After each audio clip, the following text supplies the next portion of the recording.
Hi again, part 3 of my Racing Innovation series. If you've got this far, well done. Now, as I said in part 2, this video is going to discuss rotary engines. Now, rotary engines are simpler, really, than piston engines. But a reason why most people tend to shy away from the technology is simply because it's different and they don't understand it. But the rotary engine is actually remarkably simple, and it's more efficient in terms of what you can get out of a certain size engine than a piston engine. Now, in a rotary engine there is only one fundamental moving part, and that is the rotor. Now, depending on how many rotors you have in the engine, that determines what kind of rotary it is. Which is why with Mazda you'll hear certain cars being called a 13B or a 26B. And that refers to the engine capacity, but also indicates the amount of rotors. So a car, for instance, like the Mazda RX-7 or RX-8, which is a normal rotary road car, will commonly have 2 rotors. This is the equivalent basically to having a 2-piston engine. But if you had a car with a 2-piston engine, it would sound horrible and it would have huge flat spots in the power delivery.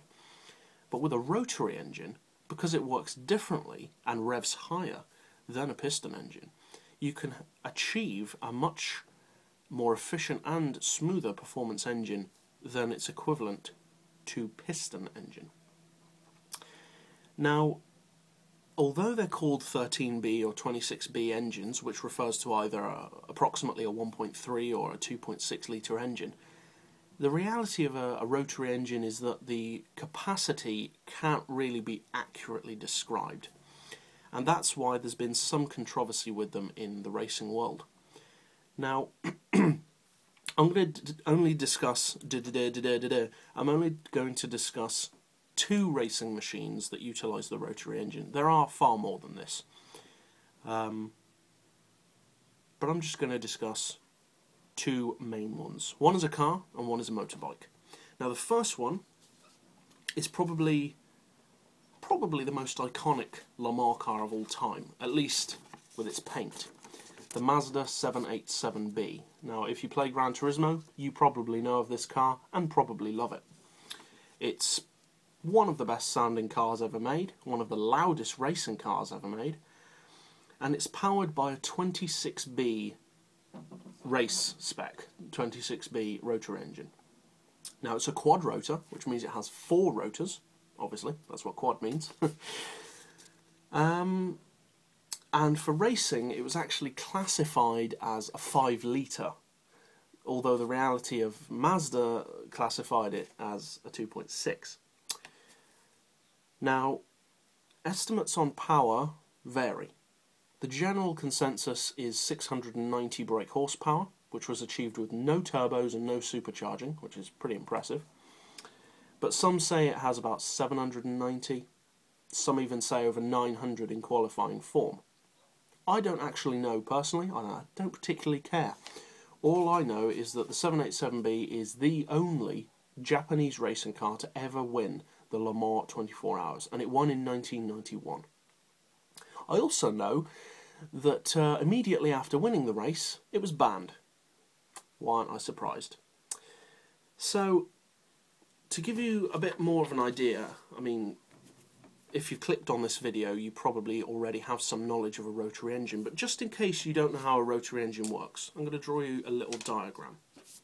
Now, first of all, you have a piston engine, and then we're going to compare the 2.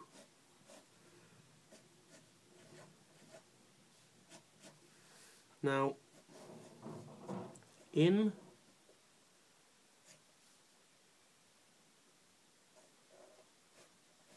a normal piston engine, this is a very crude drawing, but in a normal piston engine, this is your average car. You've got, this is the cylinder, and around here is the engine block. This is the piston itself, the conrod, the crown, compression rings, oil ring, etc. valves, blah blah blah. Now, in a piston engine, fuel and air comes in one valve, and it's a 4-stroke system. Piston goes down, sucking in fuel and air, then it goes up, which compresses the fuel and air, spark ignites the fuel and air, pushing the piston back down. When the piston comes back up, it pushes the burnt gases out of the other valve.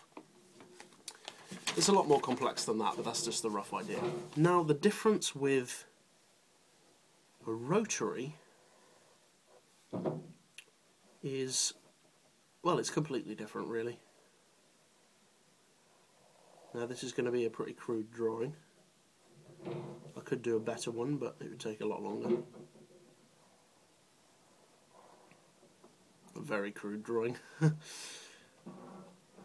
But it shows you the basic idea.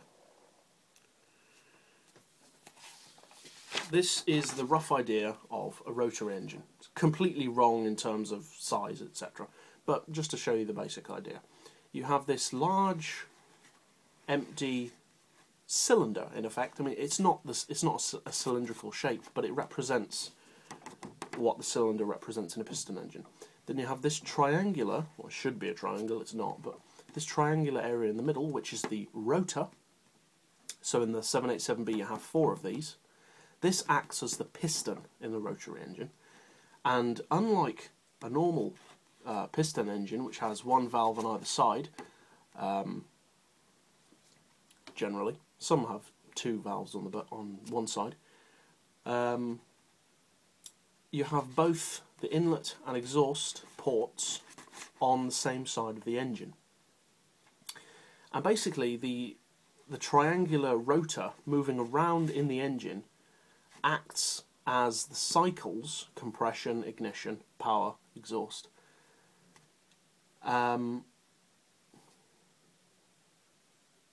Induction, compression, power, exhaust, I should say, within each area around the rotor.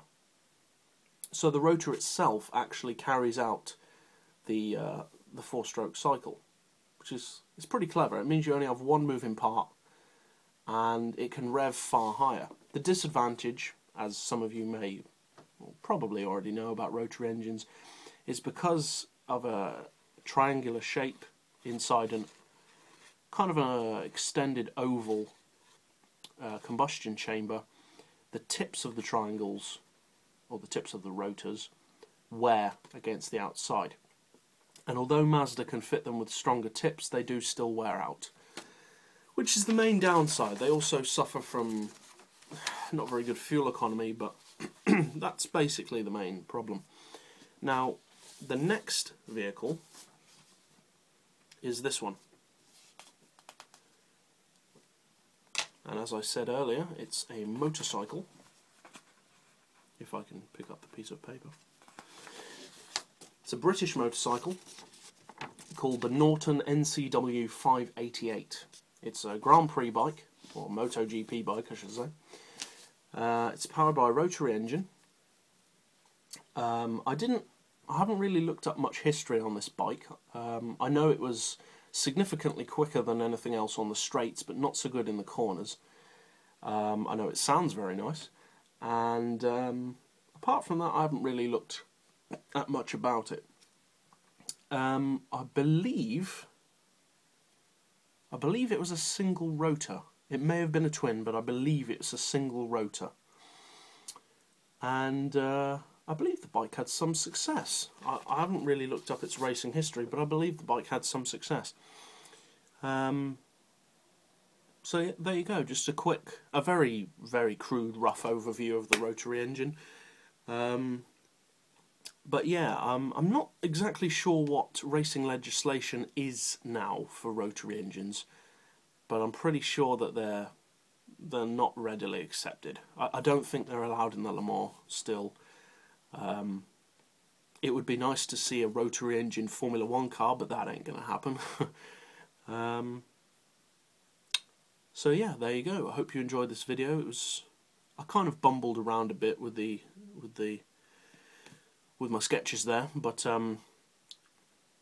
This video is completely freestyle, as most of my videos are, so I tend to think of it as I'm saying it.